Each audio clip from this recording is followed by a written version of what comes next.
Orang yang pernah melanggar hukum ketika mengulangi lagi perbuatannya, mestinya dihukum lebih keras lagi dong. Apalagi kejahatan yang kedua ini untuk kabur dari hukuman kejahatan pertama. Jelas-jelas kejahatan kedua dilakukan untuk melecehkan hukum dan pengadilan. Kok malah jadi alasan untuk diberi keringanan?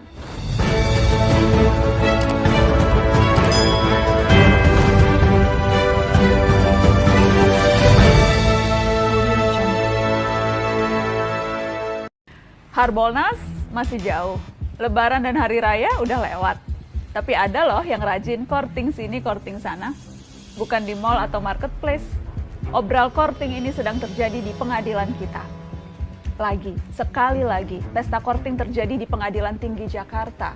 Masih ingat kan mereka memotong hukuman untuk Jaksa Pinangki Sirna Malasari? Sekarang mereka mengurangi hukuman untuk Joko Chandra. Terdakwa kasus penyuapan sederet pejabat di Kejaksaan Agung dan Kepolisian ini dapat potongan hukuman sebanyak 1 tahun penjara. Awalnya dihukum 4 tahun 6 bulan, sekarang jadi 3 tahun 6 bulan. Ya lumayan lah, 30% lebih diskonnya. Kalau kita lagi belanja, diskon 30% itu kan lumayan bisa bikin hilaf kan? Courtingan hukuman untuk Joko Chandra kali ini dengan alasan karena Joko sudah menjalani pidana penjara terkait kasus sebelumnya, pengalihan utang atau sesi Bank Bali di tahun 2009.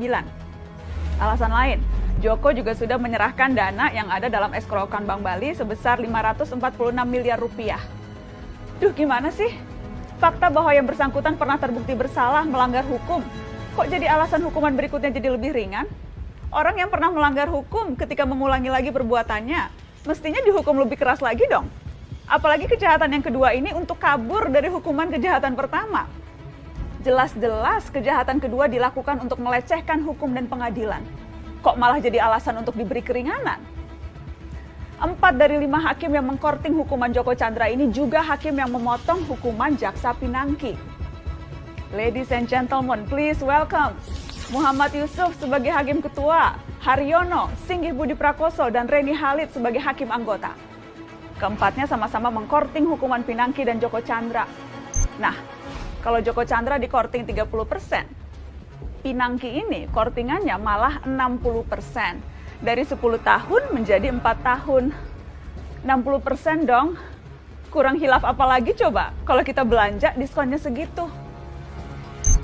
Satu hal lagi juga terungkap. Pinangki hingga akhir Juli ternyata belum juga dipindah ke lapas, tapi masih ditahan di rutan Kejaksaan Agung. Alasannya? Hanya soal administrasi dan kejaksaan sedang banyak pekerjaan. Tenaga harus dijaga karena masih pandemi. Jangan lupa, ada lagi yang barusan terima kemurahan hati juga. Juliari Batubara, mantan Menteri Sosial yang tersangkut kasus tilap menilap dana bansos. Ia dituntut 11 tahun penjara oleh jaksa dari KPK. Korupsi di tengah pandemi loh. Kurang buas apa lagi coba? Perlu digarisbawahi, jaksa yang menuntut 11 tahun itu dari KPK. Iya, KPK anak buahnya Pak Firly Bahuri. KPK yang sekarang itu, yang beberapa bulan lalu berani koar-koar soal hukuman mati mereka yang menilap uang rakyat di masa pandemi. Penegakan hukum ini soal bobot, soal ukuran, juga soal kepantasan. Yang pegang kendali memang hanya beberapa, tapi kita bisa menilai seberapa impas dan pantas. Akil Mohtar, Ketua Mahkamah Konstitusi yang tersangkut suap pemilu kada, bisa dituntut seumur hidup. Kenapa yang mencatut uang makannya rakyat miskin yang sedang terjepit karena pandemi, kok hanya 11 tahun? Repot ini, repot. Tujuan sanksi yang berat adalah memberi efek jerak, agar kita semua siapapun itu ngeri dengan hukumannya, agar siapapun jadi berpikir ratusan kali sebelum berbuat jahat.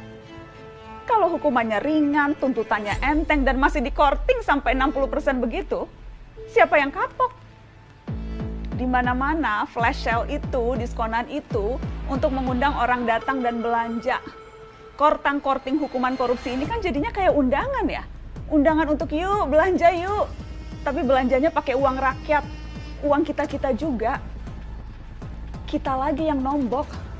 Rakyat lagi yang harus urunan lewat pajak, urunan subsidi.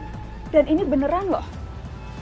Jadi, selama rentang 2001 sampai 2015, diperkirakan kerugian negara karena korupsi mencapai 203,9 triliun rupiah. Namun total hukuman finansial yang diberikan kepada koruptor hanya 10,42% saja atau hanya 21,26 triliun rupiah. Ini belum ngitung biaya sosial dari praktek korupsi. Kalau pakai hitungan ICW itu, 203,9 triliun dikurangi 21,26 triliun, negara masih nombok sekitar 182 triliun lebih. Siapa yang nombokin selisihnya? Ya siapa lagi selain kamu, saya, kita semua para pembayar pajak. Yang harus kapok kan para koruptor ya? Kok malah lama-lama kayak kita yang kapok ya?